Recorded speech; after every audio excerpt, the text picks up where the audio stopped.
Quando vi minha cartela de comprimidos com uma pílula diferente no lugar errado, meu coração disparou. E antes que eu conseguisse entender o que estava olhando, ouvi a voz da minha nora no corredor dizer, quase cantando: "Uma dose a mais não faz mal. Acelera o que já está escrito." Aquilo não foi só ameaça. Foi a confirmação de que alguém estava desenhando o fim da minha história sem que eu tivesse assinado embaixo. Por um segundo, senti o chão balançar, o ar entortar, como se a casa inteira tivesse sido arrancada do lugar. Não era medo, não era susto. Era a certeza brutal e crua de que eu não estava sendo esquecida. Eu estava sendo substituída viva. Eu sempre acordei cedo. Sempre. Antes do sol, antes dos ruídos, antes da vida acontecer. Meu ritual era simples e repetido por décadas. Colocar os pés no chão frio, ajeitar a coluna, respirar fundo e ir direto para a cozinha. O cheiro do café subindo na panela sempre foi o aviso silencioso que ecoava pela casa inteira. A mãe tá de pé. Aquela cozinha era meu território mais antigo. Um lugar onde cada panela tinha história, onde cada risco no armário tinha nome, onde cada ruído dizia algo. Eu sabia onde a luz batia primeiro, onde o chão rangia, onde o vento passava na cortina. E naquele dia, quando desci as escadas e encontrei minha nora ali dentro, mexendo as minhas panelas com o meu avental florido, senti como se tivesse entrado na minha pele sem pedir. Ela não me encarou, ou fingiu não notar. Só disse, com uma doçura tão falsa que dava para sentir o açúcar queimado: "Deixa comigo, mãe. A senhora já se cansa muito." E ali o mundo não caiu. Ele deslizou para longe de mim. Nos meses seguintes, ela fez o que nenhum inimigo faz tão bem quanto alguém da família. Não atacou com grito, mas com gentileza. Não tomou minha casa de uma vez, tomou em pequenas doses. E a ironia é que ninguém percebe doses pequenas. Até a morte também é dada assim. Aos poucos, ela ocupou meus espaços, tomou minhas decisões, organizou o aniversário do meu neto sem me consultar. Passou a receber visitas como dona da casa. Atendia telefone dizendo ser responsável pelas minhas contas. Guardava documentos meus para facilitar. Sentava na cabeceira da mesa, falava em meu nome, opiniava antes de mim. E o pior, minha família achou lindo. Diziam que ela era organizada, dedicada, prestativa, que eu tinha tido sorte, que agora eu poderia descansar. Descansar? Eu estava sendo aposentada da minha própria vida. Meu filho, meu filho. Ele parecia confortável demais. Como se alguém mais jovem e mais polida tivesse assumido meu lugar de matriarca enquanto eu era empurrada para o fundo da foto. Primeiro desapareceram pequenas coisas. A toalha bordada que fiz com minha mãe, a foto antiga trocada de porta-retrato, minhas cartas mexidas, minha agenda desaparecida. Depois sumiu outra coisa, minha voz. E é assim que se mata uma mulher em vida. Não com veneno, não com tiro, mas com substituição silenciosa. Mas foi só no dia dos remédios que percebi que aquilo não era invasão. Era um projeto. Eu costumava organizar minhas cartelas por cor, por horário. Sempre fiz isso sozinha. E quando notei aquela pílula trocada, só uma, entendi que alguém estava tentando mexer onde ninguém mexe. Foi quando ouvi a frase. Aquela frase. A frase que mudou tudo. Uma dose a mais não faz mal. Acelera o que já está escrito. Ela achou que estava sozinha no corredor. Achou que eu estava fraca. Achou que eu já tinha desistido de mim. Mas eu não sou o que ela pensa. Nunca fui. Nunca serei.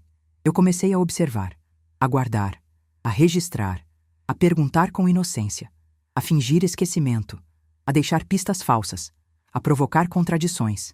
Ela caiu. Pequeno tropeço aqui. Rabisco suspeito ali. Histórias que não batiam. Justificativas demais. Mentiras mal costuradas.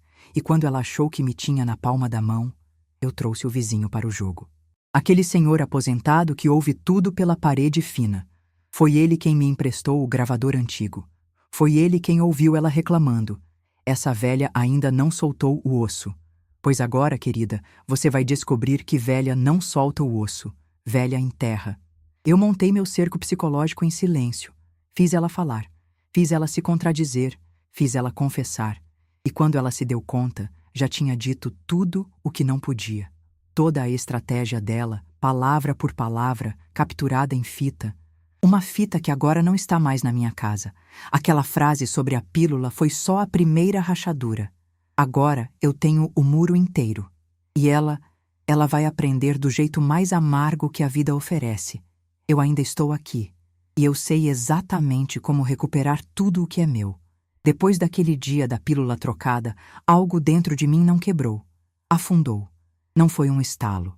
Foi um mergulho lento, denso, pesado, como se meu corpo tivesse sido puxado para o fundo de um lago frio com uma corrente presa no tornozelo. A água parecia subir devagar, cobrindo meus sentidos, tirando o ar de dentro dos meus pulmões. Cada gesto que antes era automático, levantar da cama, caminhar até a cozinha, pegar a chaleira, agora exigia força que eu não sabia que ainda tinha. Eu me lembro de olhar para minhas próprias mãos tremendo enquanto tentava colocar café no coador. Mãos que já seguraram filho doente no colo, que cuidaram de marido acamado, que já trabalharam até sangrar, agora tremiam diante de uma colher. Uma colher. A fragilidade é humilhante quando chega sem aviso. E chega silenciosa, como se a gente tivesse pedido. Eu comecei a sentir as mudanças na casa como quem sente trincas no chão crescendo debaixo dos pés. Coisas que antes eram minhas, meus espaços, meus hábitos, minhas horas, não se encaixavam mais. A cozinha, que sempre foi meu coração, agora tinha o cheiro dela. A sala, que carregava a memória em cada canto, agora tinha os arranjos que ela escolhia. Até o silêncio da casa mudou de som. E é aí que o mundo realmente desmorona. Quando o silêncio deixa de reconhecer a gente. Eu me sentia deslocada dentro da minha própria vida. Olhar para o sofá e saber que minha presença ali já não era esperada. Entrar na cozinha e perceber que eu virara visita. Estender a mão para pegar a toalha bordada e lembrar que ela sumiu. Sentar-me à mesa e ver minha nora, sempre ela, ocupando a cabeceira, rindo com uma confiança tão confortável que me nauseava. Era como se, aos poucos, ela estivesse pintando a casa com a própria existência, cobrindo as minhas cores. E eu estava ficando transparente, como fotografia velha que perde cor com os anos. As pessoas falavam comigo como se eu estivesse mais frágil do que realmente estou. Dona, a senhora precisa descansar mais. Não se preocupe, sua nora resolve. É bom ter alguém mais nova para ajudar. Mas ninguém percebia o fundo da frase. Ninguém ouvia a parte que machuca. Você já não serve. Eu sentia as emoções me atropelando como ondas descompassadas. A raiva que ardia, o medo que congelava, a confusão que embaralhava tudo. A sensação de estar sendo empurrada para fora de uma vida que construí com cada pedaço do meu corpo. E foi aí que meu corpo começou a reagir. Meu coração acelerava sem motivo aparente. Meus joelhos fraquejavam quando eu subia as escadas. Minha visão embaçava quando eu tentava ler. O sono fugia de madrugada, me deixando de olhos abertos em silêncio, encarando o teto e sentindo o peso de um filme de terror que só eu estava assistindo. O pior era pensar que, talvez, eu estivesse exagerando, que fosse paranoia da velhice, que a pílula trocada pudesse ter sido engano, que a frase que ouvi fosse uma metáfora maldita, não uma intenção real. Mas toda vez que eu tentava me convencer disso, alguma coisa me puxava de volta para a realidade. Primeiro foram as contas. Algumas vinham pagas sem eu saber, outras vinham atrasadas quando nunca atrasaram na vida. Quando perguntei ao meu filho, ele respondeu distraído, quase pronto para ir trabalhar. Ah, fala com ela. Ela que cuida disso agora. Ela. Não falou o nome. Falou ela. Como se o título fosse suficiente.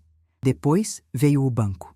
A moça me ligou perguntando se estava tudo certo com a mudança de cadastro. Eu não mudei nada. Foi ela. Sempre ela. E foi aí que o pânico me pegou pela garganta. Um pânico frio. Um pânico que não grita, paralisa. A sensação de perder o controle de si mesma não tem barulho, tem peso. E eu sentia esse peso no peito, me esmagando devagar. Meu neto, antes colado em mim, começou a repetir frases estranhas. A mamãe disse que a senhora não pode pegar ele no colo quando estiver cansada. A mamãe disse que certas coisas são perigosas para a senhora. A mamãe disse que a senhora esquece rápido. A mamãe disse. A mamãe disse. A mamãe disse. Criança não inventa esse tipo de semente. Criança repete o que escuta. E foi assim que percebi que minha nora não queria apenas ocupar meu lugar.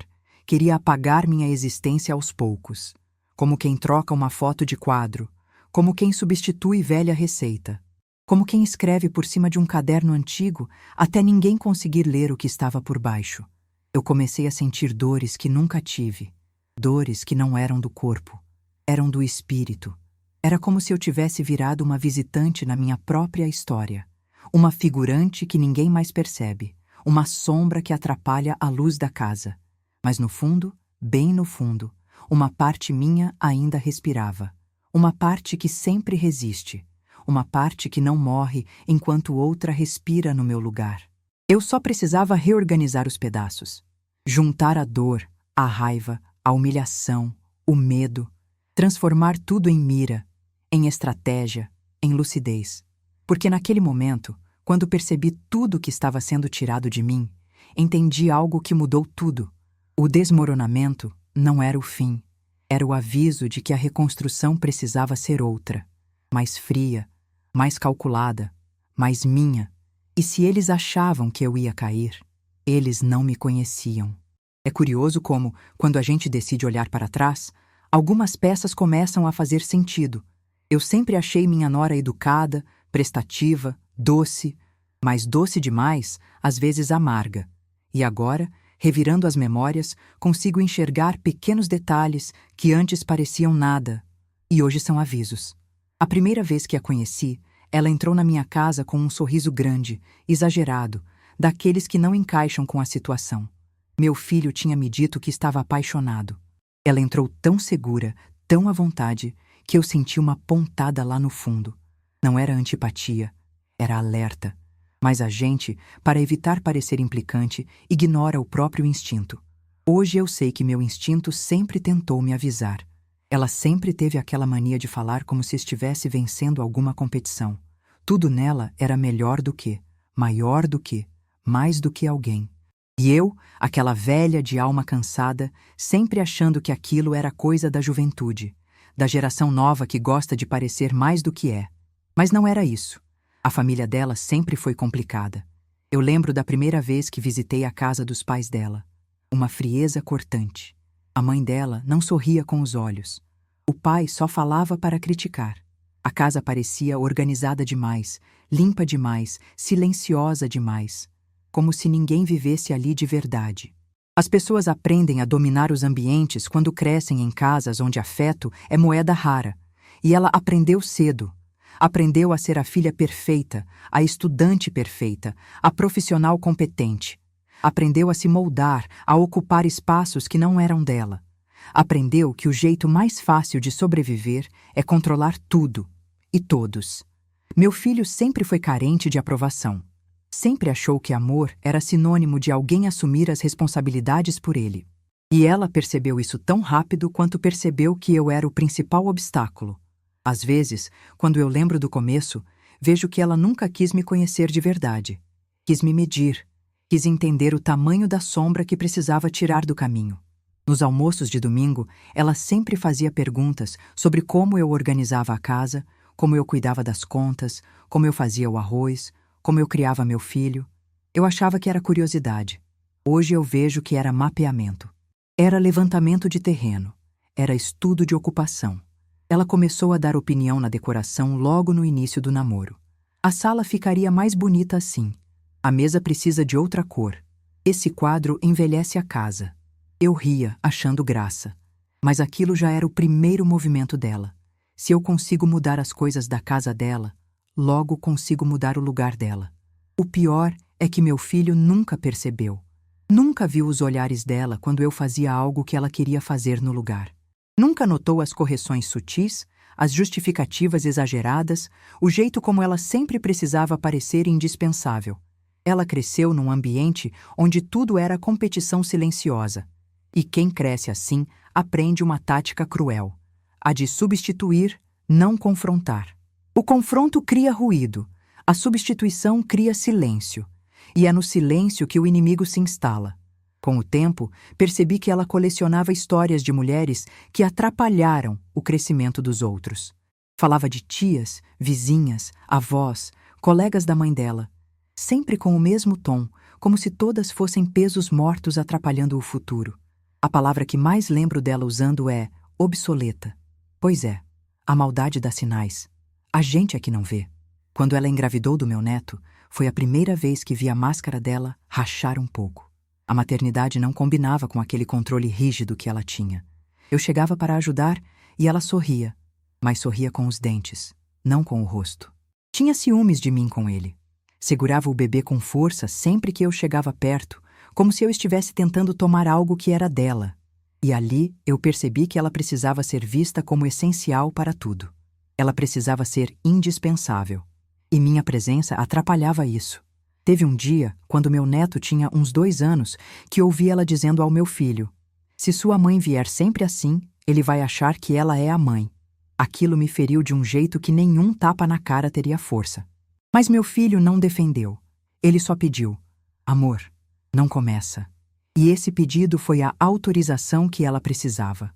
A partir dali, cada pequeno gesto dela deixou de ser sutil. Ela passou a disputar com meu jeito, minhas receitas, minhas histórias, como se quisesse provar que podia ser eu, só que melhorada. Eu me lembro de um domingo em que fiz o prato favorito do meu filho. Ela provou, sorriu e disse: "Gostoso, mas posso fazer diferente da próxima vez, para ver como fica?" E no domingo seguinte, lá estava ela fazendo igual ao meu, mas com o toque dela. E quando meu filho elogiou o prato, ela olhou para mim com um brilho de vitória que eu nunca vou esquecer. Não era sobre comida. Era sobre território. Quem controla o prato, controla a mesa. Quem controla a mesa, controla a casa. Quem controla a casa, controla a família. Isso ela aprendeu cedo. Mas o que ela não aprendeu, e talvez nunca aprenda, é que quando a gente tira tudo de alguém que já perdeu muita coisa na vida, o que sobra é uma força que não tem mais medo de nada. Porque o passado dela explica muita coisa, mas não justifica. E agora que eu entendi de onde ela veio, eu também sei exatamente onde ela vai parar. Há um limite invisível dentro da gente. Um ponto até onde vamos engolindo, aceitando, relevando, acreditando que tudo vai se ajeitar. E quando esse limite é atravessado, não sobra espaço para voltar a ser quem éramos. O meu limite foi rompido numa tarde em que a casa estava mais silenciosa do que o normal. Silêncio demais é sempre sinal de perigo. Eu tinha acabado de subir do quintal com as mãos sujas de terra, tinha ido mexer nas minhas plantas para acalmar o peito. Planta é confissão sem palavras. Quando a gente mexe na terra, é porque alguma coisa dentro de nós está prestes a explodir. Ao entrar, ouvi vozes abafadas na sala. Vozes conhecidas. Vozes que não deveriam estar falando da maneira como estavam. Minha nora e meu filho. Parei no corredor, escondida pelo canto da parede. Ela dizia num tom firme, quase irritado: "Se não tirarmos logo o controle dela, isso aqui nunca vai andar. Ela é presa ao passado, atrasa tudo. Eu faço tudo por ela, e ela ainda se mete." Ele respondeu cansado, murcho: "Não fala assim. É minha mãe." O que ele disse depois foi o que destruiu meu mundo inteiro. Mas você tem razão. Eu senti minha alma estralar, como quando uma taça cai no chão e quebra tão fininho que você nem encontra os pedaços. Minha nora continuou: "Ela está ficando confusa. Troca palavras, esquece coisas. Você sabe como é a idade. Eu consigo cuidar melhor." Cuidar melhor. A frase que chega disfarçada, mas carrega uma sentença. Foi quando ouvi a sugestão, a frase final, apunhalada. Se a gente conseguir aquela assinatura, podemos resolver tudo sem desgaste. Hospital, clínica, o que for. Só por uns meses, até ela se acostumar. Assinatura, hospital, clínica, para cuidar, até eu me acostumar. Eu senti minhas pernas falharem. Segurei na parede para não cair. A boca secou. Os olhos arderam. Ali, naquele instante preciso, eu deixei de ser mãe para virar obstáculo. Eu queria entrar correndo, gritar, bater na mesa, exigir respeito. Mas o medo me prendeu. Um medo primitivo, ancestral, que só quem já foi descartado por quem ama entende. Eu voltei um passo para trás. Respirei e subi devagar para o meu quarto, me arrastando como se o corpo tivesse envelhecido 20 anos em 20 segundos. Quando fechei a porta, o som da fechadura ecoou dentro de mim como fechamento de caixão. Eu me sentei na beira da cama, com as mãos tremendo, olhando para a parede sem vê-la. E de repente comecei a chorar. Não um choro bonito, daqueles de novela, mas um choro feio, profundo, quase animal. Um choro de quem foi dilacerada. Eu chorei até sentir dor nos ossos. Chorei até pensar que ia desmaiar. Chorei por tudo o que eu não sabia que ainda podia perder. Porque ali, naquela cama, eu entendi que minha nora não queria apenas o meu espaço. Ela queria a minha vida. Queria o meu lugar. Queria a minha função. Queria ser eu. E meu filho estava deixando. A realidade caiu sobre mim como telhado desabando. Tudo se encaixou. As pílulas, os documentos mexidos, as contas trocadas, os presentes doados, sem me avisar, o afastamento do meu neto, o sorriso dela cada vez mais confortável na minha casa. A substituição não era acidental, era planejada, milimetricamente planejada. Naquela noite eu não dormi. O vento batia na janela e parecia chamado. Os móveis da casa estalavam de madrugada e pareciam confirmar que tudo tinha mudado. A cada vez que eu fechava os olhos, as palavras hospital, clínica, assinatura voltavam como facas afiadas. Por volta de 3 da manhã, levantei para beber água. Me olhei no espelho da cozinha e quase não me reconheci. Eu parecia menor, curvada, apagada. Parecia que alguém tinha apagado um pedaço de mim. Foi ali, com o reflexo turvo na vidraça e os olhos vermelhos de tanto chorar, que percebi a verdade que doeu mais do que qualquer traição. Eu não estava mais segura dentro da minha própria casa. Essa constatação é a morte silenciosa de uma mulher. É o tipo de morte que ninguém vê, que ninguém comenta, que ninguém lamenta. É a morte que acontece em vida. No dia seguinte, ela me serviu café com aquele sorriso falso, as unhas perfeitamente feitas, o cabelo impecável. Me perguntou se dormi bem, se precisava de algo, se queria que ela fosse ao banco no meu lugar. Eu respondi com um não, fraco, quase mudo.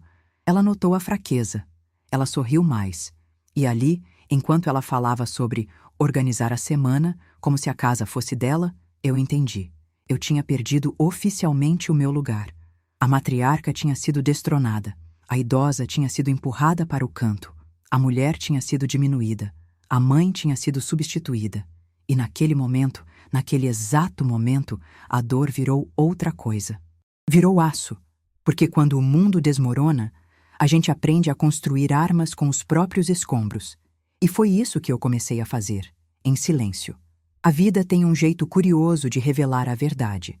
Às vezes ela cai no nosso colo como tempestade, outras vezes chega como sussurro. Para mim, veio dos dois jeitos. Depois daquele rompimento, eu passei dias me movimentando como fantasma dentro da casa. Escutava tudo, falava pouco, observava muito.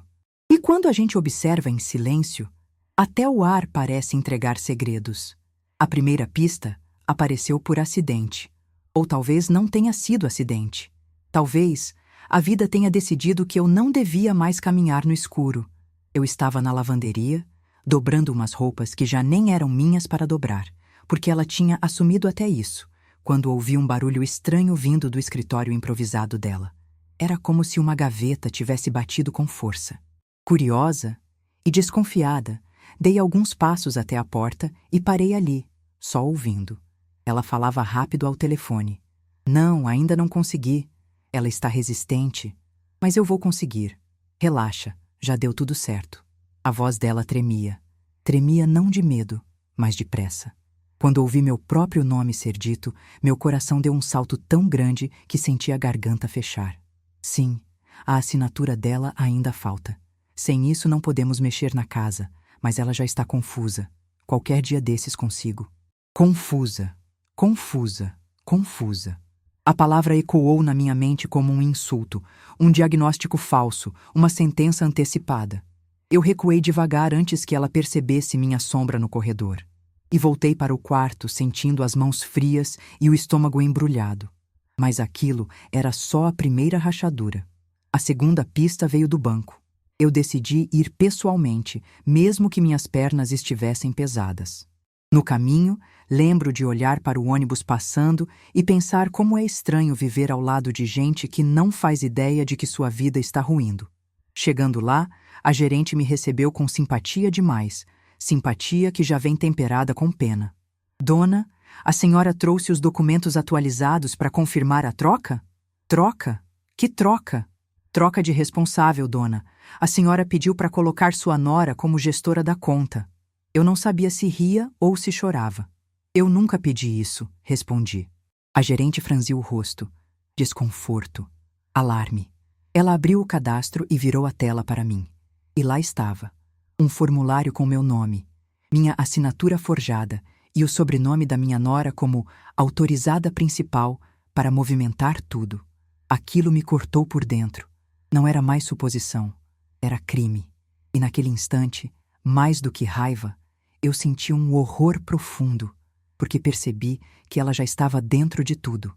Quando perguntei quem entregou os papéis, a gerente disse com a voz vacilante: "Foi sua nora. Ela trouxe há algumas semanas." Voltei para casa com as mãos trêmulas e o coração batendo rápido demais. Entrei pela porta devagar, tentando não mostrar o estado em que estava. Mas ela percebeu. Ela sempre percebe. "Tá tudo bem, mãe? A senhora tá pálida." Aquela frase me deu náusea. Ela dizia, "Mãe", mas o que eu escutava era presa. Eu respondi com calma demais. "Eu só preciso descansar." E subi as escadas com passos lentos, quase teatrais, para que ela acreditasse que eu estava fraca. Porque naquele dia, pela primeira vez, entendi que minha força deveria ser escondida. A terceira pista veio do vizinho, meu aliado silencioso. Ele me chamou na porta, como quem pede açúcar, mas a expressão dele dizia outra coisa. Quando entrei, fechou a porta devagar e tirou algo da gaveta, o gravador antigo. "Guarda isso com a senhora." Liguei. "Tem coisa que a senhora precisa ouvir." Eu sentei, com o coração acelerado. A fita rodou. Era minha nora, falando com alguém. Talvez uma amiga, talvez alguém da família dela. Ela tá se agarrando às coisas, sabe? Parece que ainda se acha necessária. Mas logo isso acaba. Logo eu consigo ajeitar tudo. O pior é que ela não morre, né? Parece que tem 7 vidas. Mas eu dou um jeito. Eu fechei os olhos. A voz dela, rindo depois da frase, doeu mais que qualquer golpe físico que eu já levei na vida. O vizinho colocou a mão no meu ombro. "Ela não presta, dona. Isso aí não é exagero seu. Ela tá tramando." E então ele disse a frase que virou chave dentro de mim. "Ela quer assumir a senhora em vida. Isso é perigoso. Assumir, assumir, assumir." A palavra queimou meu peito. A quarta pista foi a pior de todas.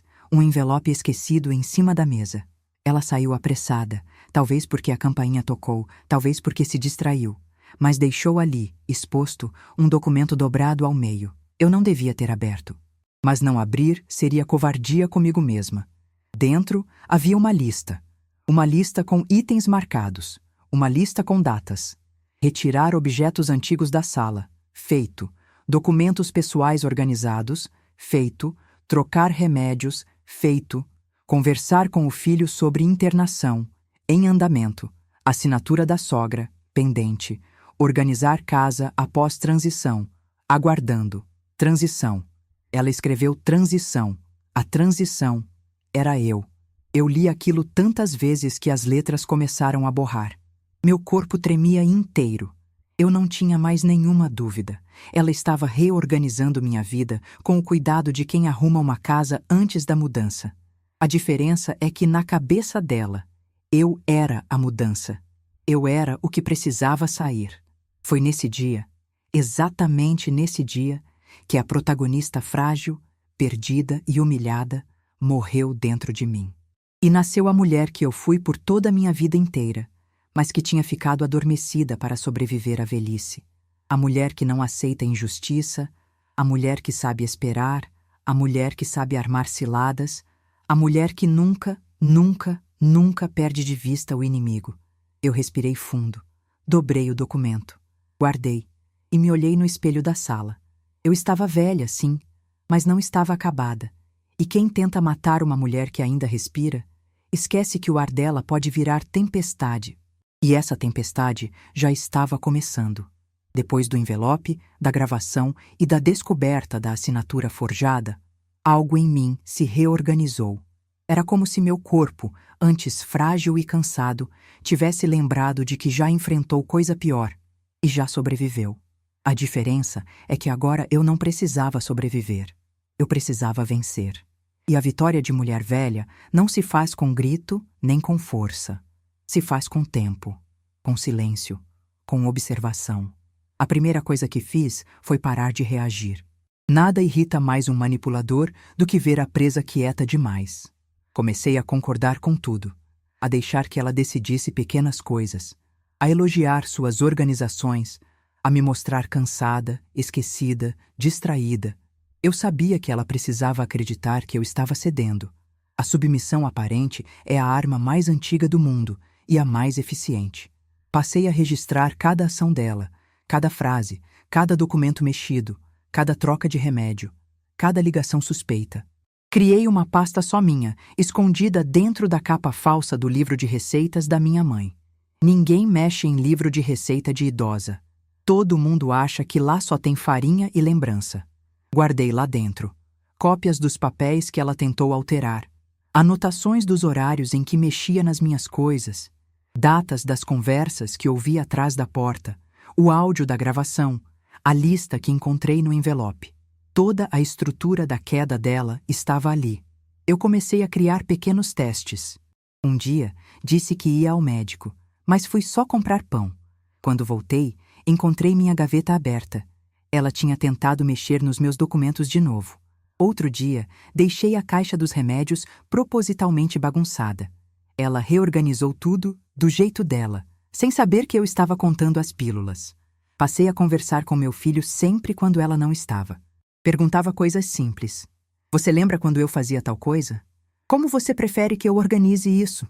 Ele respondia rápido, automatizado, mas nervoso, como se estivesse com medo de contrariar alguém que não era eu. Isso me mostrou que ele estava tão preso nas teias dela que nem percebia. E foi então que percebi algo ainda mais valioso. Ela não confiava nele. Ela confiava em si mesma e em mais ninguém. Isso, para mim, foi ouro puro, porque me deu espaço para agir sem que ela percebesse. Passei a sair de casa em horários inesperados, a falar baixo no telefone, a sussurrar como se estivesse tramando algo. Ela ficava inquieta, andando de um lado para o outro na casa, tentando ouvir o que eu falava. Mas eu não falava nada. Fazia silêncio. E silêncio deixa paranoico quem precisa controlar tudo.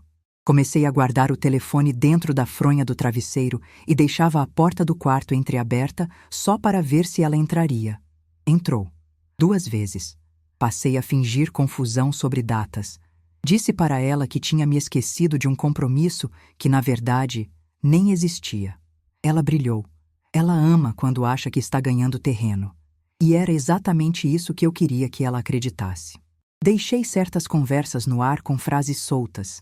Meu advogado disse: falei com alguém importante. Tem gente olhando por mim. Nenhum desses fatos era real naquele momento. Mas ela acreditou. E acreditar era tudo o que eu precisava. Quanto mais acreditava que eu estava fraca, mais descuidada ela ficava. Quanto mais descuidada, mais provas ela deixava.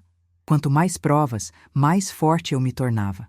O passo final da minha estratégia era simples. Eu precisava que ela falasse demais. E com a pessoa certa ouvindo. Foi então que comecei a criar situações que a colocavam sob pressão. Deixei contas em cima da mesa e perguntei o que eram. Guardei papéis na gaveta errada e perguntei quem tinha mexido. Comentei, sem querer, que fui ao banco. Perguntei sobre o documento da casa na frente dela, como quem esqueceu. Deixei uma agenda aberta com frases falsas como ligar para advogado, tratar da transferência. Ela começou a suar. Começou a me vigiar. Começou a perder o controle. E quanto mais ela perdia o controle, mais transparente ela ficava. Até que um dia, no fim de tarde, eu a provoquei com uma única frase. Eu preciso conversar com você sobre algumas coisas que descobri. Ela empalideceu. A mão tremeu. A boca secou. E naquele momento eu soube. O jogo estava ganho antes mesmo de começar. Agora, ela só precisava cair. E eu estava pronta para empurrar, com a elegância que só uma idosa traída sabe ter. O dia da queda dela não foi planejado minuto por minuto. Ele simplesmente chegou, como tempestade que ninguém anuncia, mas que o céu avisa. A casa estava silenciosa demais. Minha nora caminhava de um lado para o outro, inquieta, como quem está prestes a receber uma notícia importante e tem medo do telefone tocar. Ela já tinha percebido que algo em mim havia mudado. Não era força, era firmeza. E firmeza em mulher velha é aviso de perigo. Eu desci as escadas devagar, sentindo cada degrau debaixo do pé, e parei na sala. Ela estava no sofá, com o celular na mão, mas largou quando me viu. Precisamos conversar. Minha voz saiu calma, assustadoramente calma. Ela tentou sorrir. Claro, mãe. Sobre o quê? Eu me sentei na poltrona. Cruzei as mãos no colo, como fazia quando precisava dar bronca em filho pequeno. Sobre o que você anda fazendo com a minha vida?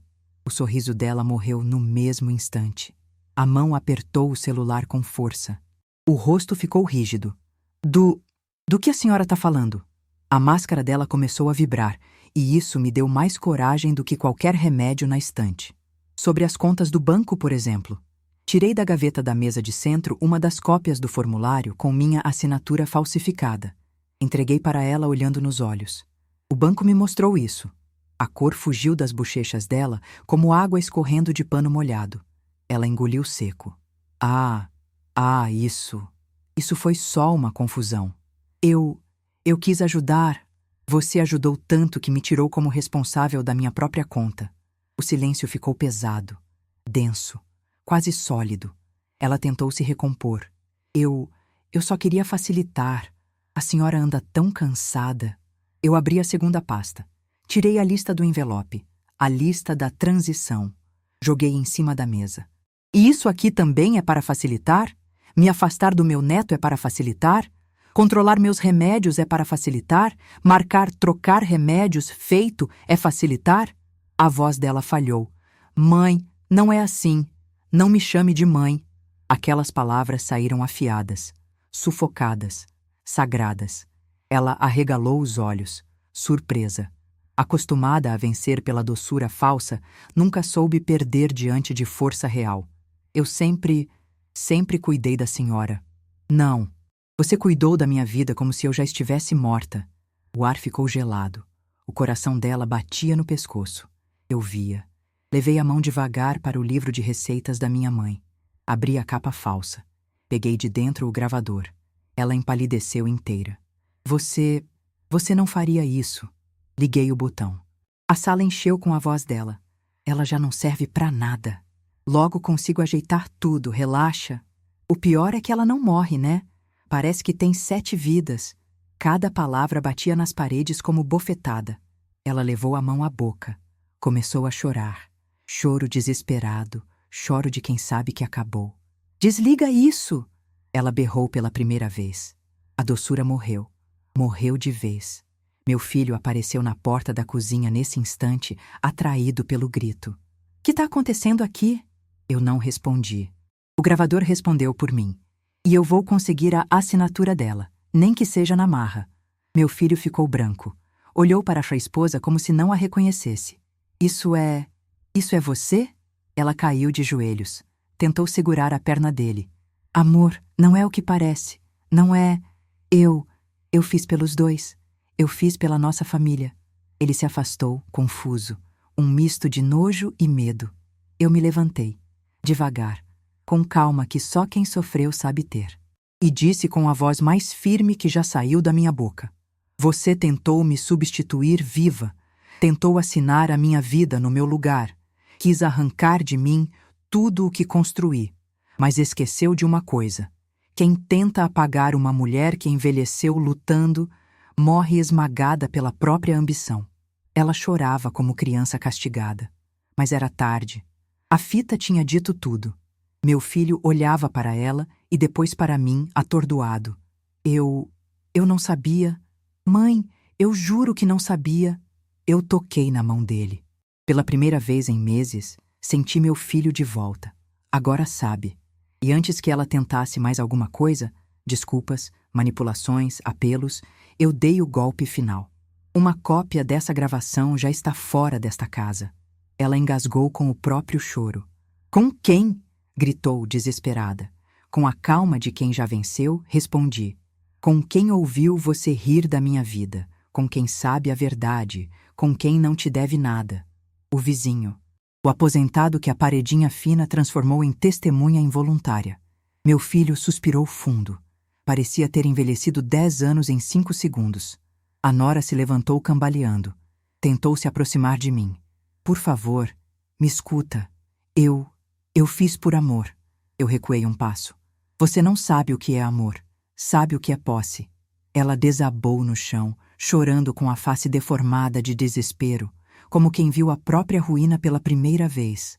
E eu fiquei ali, de pé, respirando fundo. O ar entrou leve. Pela primeira vez em meses. Eu não gritei. Não ataquei. Não agredi. Eu apenas mostrei quem ela realmente era. E isso foi a destruição completa. Algumas quedas não fazem barulho. Fazem silêncio. Silêncio de fim. E a queda dela foi exatamente assim. A casa amanheceu diferente no dia seguinte. Não por causa dela, mas por causa de mim. O silêncio já não era opressor. Parecia limpeza. Parecia ar fresco depois de tempestade. Parecia que, pela primeira vez em meses, o mundo não estava tentando me engolir. Eu acordei cedo, como sempre. Desci devagar, com aquele cuidado de quem já conhece o próprio corpo. Quando cheguei na cozinha, o sol estava atravessando a janela com uma luz tão bonita que quase me arrancou lágrimas. Era a primeira manhã em que eu voltava a ser eu. Peguei minha velha panela de alumínio. Passei a mão pelo cabo gasto. Senti a textura conhecida, a história guardada naquele metal. E fiz o que minha alma estava pedindo desde que tudo começou. Acendi o fogo e preparei meu café. O cheiro subiu, quente, forte, familiar. O cheiro que acompanhou meus filhos crescendo. O cheiro que embalou meus domingos, minhas alegrias, meus lutos. O cheiro que minha nora tentou substituir, mas não conseguiu. Enquanto a água fervia, ouvi passos no corredor. Meu filho apareceu, devagar, como quem pisa num terreno que ainda não entende. Ele estava com o rosto cansado, como se tivesse passado a noite olhando para o teto, e talvez tenha passado mesmo. Mãe, foi a única palavra que saiu da boca dele no começo. E só essa palavra já fez meus olhos arderem. Eu quis ficar brava, quis gritar, quis cobrar, mas a maternidade tem dessas injustiças. Mesmo ferida, a gente ainda ama. Ele sentou à mesa, esfregou o rosto com as 2 mãos e disse baixo: Eu não vi. Eu juro que não vi. Como eu não vi, mãe? E eu só respondi: Porque ela te mostrou o que você queria ver. Ele chorou. Chorou como adulto que percebe que também foi enganado. E eu não consolei. Não era momento, era dia de verdade. Não de conforto. Ele me pediu perdão. Eu ouvi. Não prometi nada, não dei respostas prontas. Apenas deixei o silêncio existir. Porque perdão é caminho longo. Não se atravessa em um dia. Perguntei onde ela estava. Ele disse que saiu cedo, com mala pequena e sem olhar para trás. Eu só balancei a cabeça. O mundo às vezes resolve por nós o que não temos coragem de resolver. Mas eu sabia, lá no fundo, que aquilo ainda não era o fim. Gente como ela não desaparece da vida tão fácil. Não desiste do controle, não aceita derrota calada. O silêncio dela naquele momento era só pausa. E eu sentia. Mais tarde, sentei na varanda com meu café e deixei o vento bater no rosto. Senti a luz do sol encostar na pele com aquele calor que lembra a gente que o corpo ainda está vivo. Olhei para a rua, para a vida seguindo, e percebi que algo dentro de mim tinha mudado para sempre. Eu não era mais a mulher que tremia diante da troca de uma pílula. Nem a mulher que se encolhia ao ser apagada por dentro da própria casa. Nem a mulher que aceitava ser chamada de confusa, frágil, descartável. Eu tinha atravessado um tipo de morte e renascido de um jeito que só quem já foi reduzida a nada sabe renascer. Senti orgulho de mim. E essa sensação não é comum na velhice. A gente envelhece colecionando culpas e esquecendo vitórias. Mas naquela manhã, eu era Vitória, inteira, em pé, respirando. Peguei o gravador do bolso da manta e o observei por longos segundos. Pequeno, antigo, feio até, mas foi ele que salvou minha vida. Eu poderia destruir aquele áudio, poderia guardar, poderia esquecer, mas no fundo entendi que aquilo não era prova somente contra ela. Era prova de que eu ainda sabia me proteger. E mulher que envelhece sabendo se proteger, não cai fácil. Fechei os olhos e agradeci mentalmente a mulher que eu fui antes de envelhecer. A mulher firme, esperta, viva. Porque ela voltou. Voltou porque eu precisei dela. De repente, senti que eu não estava sozinha. Senti que minha mãe estava comigo. Minha avó também. Todas as mulheres da minha família que passaram a vida sendo diminuídas, descartadas, substituídas, mas que nunca perderam a força. Eu vinha de uma linhagem de mulheres que não morrem fácil. Respirei fundo. A vida não volta a ser igual depois de algo assim, mas também não precisa voltar. A casa não era mais prisão, era palco de reconstrução. Eu me levantei da cadeira da varanda, ajeitei os ombros e murmurei para mim mesma: agora, quem decide sou eu. E enquanto voltava para dentro da casa, sentindo pela primeira vez o peso do chão sob meus pés pertencer totalmente a mim, entendi algo que me fez sorrir pela primeira vez em meses. Essa história ainda não acabou. E ela vai aprender, cedo ou tarde, que velha não perde o lugar. Velha retoma, velha resiste, velha renasce, e eu ainda estou renascendo.